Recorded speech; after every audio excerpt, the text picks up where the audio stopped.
মাত্র 3 মাস আগেই রহরা এলাকা থেকে ধরা পড়েছিল 3 বাংলাদেশি, আর আবারও ফের এই লোকসভা কেন্দ্র থেকে জালে বাংলাদেশি। আর এতেই প্রশ্ন উঠছে, কিভাবে মমতার সরকার এতটা উদাসীন?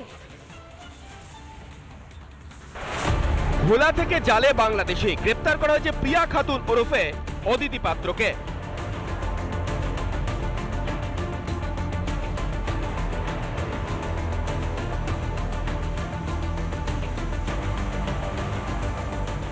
আবাসন রয়েছে আশীর্বাদ অ্যাপার্টমেন্ট, এখান থেকে যখন তাকে প্রথম ডিটেন করা হয় তখন তার ঘরের মধ্যে ঢুকে পুলিশ কর্মীরা কার্যত চক্ষু চড়কগাছ হয়ে গেছিল।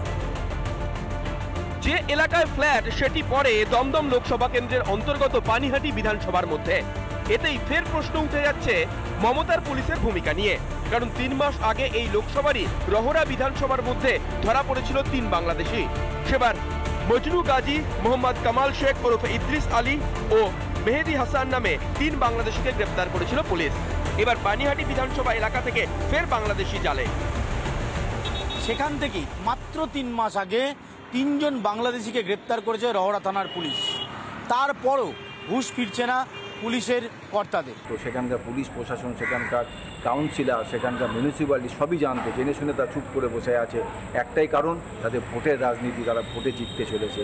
কিন্তু এভাবে বুঝতে পারছে না পশ্চিমবঙ্গের অবস্থা নিচের থেকে আরও নিচে চলে যাচ্ছে।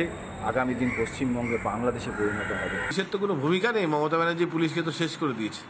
দলদাস থেকে ধরে যা যা খারাপ কাজ সবটা পুলিশের হাত ধরেই হচ্ছে। আর স্বাভাবিক পুলিশ নিজের যা কাজ করা সেই কাজটা তো করতে পারছে না, করছেও না।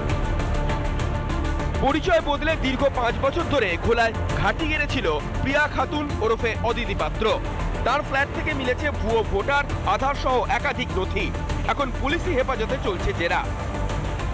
গত মার্চে এই আবাসনে ফ্ল্যাট ভাড়া নেয় প্রিয়া ওরফে অদিতি।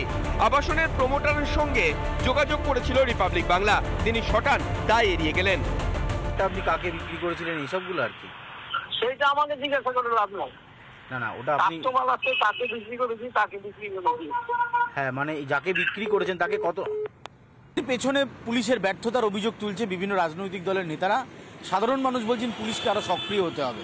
তাই রহরাতে যখন 3 জন বাংলাদেশিকে ধরা হচ্ছে, তখন পানিহাটিতে পুলিশের তৎপরতা বাড়লে এই বাংলাদেশিকে আরও আগে ধরা যেত, এমনটাই মনে করছেন স্থানীয়রা। ক্যামেরা দীপঙ্কর কাঞ্জিলালের সাথে অনুপম পাত্র, রিপাবলিক বাংলা, পানিহাটি, উত্তর 24 পরগনা। নানা ধরনের কন্টেন্ট দেখার জন্য লাইক করুন, শেয়ার করুন আমাদের ফেসবুক পেজ, সাবস্ক্রাইব করুন আমাদের ইউটিউব চ্যানেল। পাশাপাশি অন্যান্য ব্রেকিং নিউজের জন্য অবশ্যই চোখ রাখুন রিপাবলিক বাংলায়।